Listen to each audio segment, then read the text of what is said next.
आज हमारी कविता का शीर्षक है इस बार रण कुछ और होगा। कई परीक्षाएं आने वाली हैं और कुछ बोर्ड की परीक्षाएं और अन्य कुछ परीक्षाएं जिसमें अपनी परीक्षाओं से लेकर निराश हैं, असमंजस पे डूबे हुए हैं।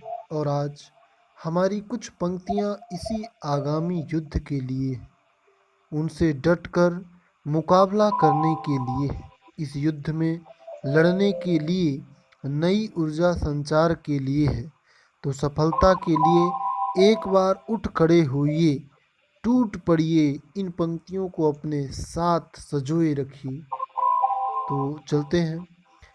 था टूट कर बिखरा हुआ, हारा हुआ, सोया हुआ, एक आग सहसा जल उठी, एक आग सहसा जल उठी, चीख कर वो सहसा कह उठी, इस बार रण कुछ और होगा, इस बार रण कुछ और होगा।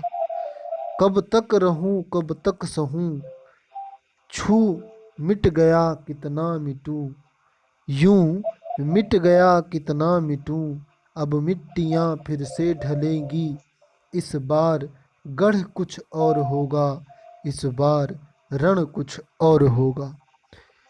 उठ खड़ा हूँ ध्येय पथ पर, दृष्टि पैनी कर ली, उठ खड़ा हूँ ध्येय पथ पर, दृष्टि पैनी कर लिया हूँ, अब छल नहीं कोई छलेगा, कर्ण अब कुछ और होगा, कर्ण अब कुछ और होगा, इस बार रण कुछ और होगा, इस बार रण कुछ और होगा। अब नहीं परवाह कोई, कुछ छूटता है छूट जाए, पर अब नहीं चूकूंगा मैं, ये बार सब कुछ और होगा, ये बार सब कुछ और होगा, इस बार रण कुछ और होगा, इस बार रण कुछ और होगा। था टूट कर बिखरा हुआ, हारा हुआ, सोया हुआ, एक आग सहसा जल उठी, एक आग सहसा जल उठी, चीख कर वो कह उठी, चीख कर वो कह उठी, इस बार रण कुछ और होगा, इस बार रण कुछ और होगा।